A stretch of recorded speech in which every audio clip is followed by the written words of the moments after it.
Ils en ont ras-le-bol. Et c'est à Ottawa qu'ils ont choisi de déverser toute leur frustration. Là, je vous le dis, là, madame, là, je suis à bout. Je suis à bout, mes enfants sont à bout, sont en train de tout détruire. François Bissonnette travaille comme opérateur de pelle dans le secteur de la construction. Il est parti à 6 heures ce matin de Mirabel. Je suis père de famille, je suis travailleur, je suis honnête dans la vie, mais là, ça suffit. On réclame la liberté. La passe vaccinale puis les droits de vaccin, là, on n'en veut plus. C'est fini. Car oui, si les manifestants affluent vers Ottawa, ils en ont aussi contre le gouvernement Legault et ses mesures sanitaires. C'est pas juste contre le gouvernement Trudeau que vous manifestez. Je manifeste pas contre quelque chose, je manifeste pour quelque chose, c'est différent. Cette grand-mère qui habite en Outaouais ne veut pas nous donner son nom.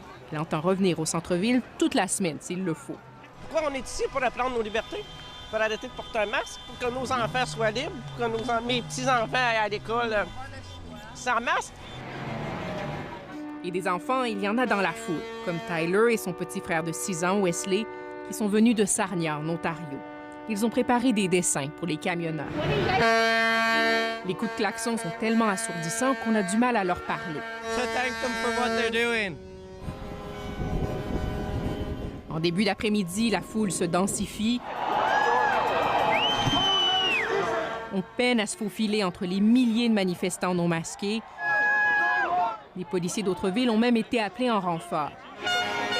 Malgré tout, Farès, venu de Montréal dans sa belle voiture, ne s'inquiète pas pour sa sécurité. Nous, on est civilisés, on veut rester civilisés, puis on veut juste montrer que le nombre, on n'est pas une minorité. Un peu plus haut, juste à côté du Parlement, bien des protestataires ont trouvé celui qui porte leur voix politiquement. Et les gens sont venus, malgré le froid, malgré la température, juste pour dire aux gens qui siègent derrière nous, assez, c'est assez, on veut retrouver nos libertés. À la nuit tombée, une partie des manifestants se disperse, mais le centre-ville d'Ottawa reste toujours complètement immobilisé. On dort dans le char. Bien, on a du stock dans la voiture aussi pour manger. Ceux qui restent semblent bien décidés à faire la fête. Ça n'arrête pas! Ça n'arrêtera pas! On va continuer pendant des semaines, on va continuer pendant des semaines! Steven, comme tant d'autres, ne sait pas quand il retournera chez lui ni quel impact il aura, mais au moins, croit-il, il aura été entendu. Ici Laurence Martin, Radio-Canada, Ottawa.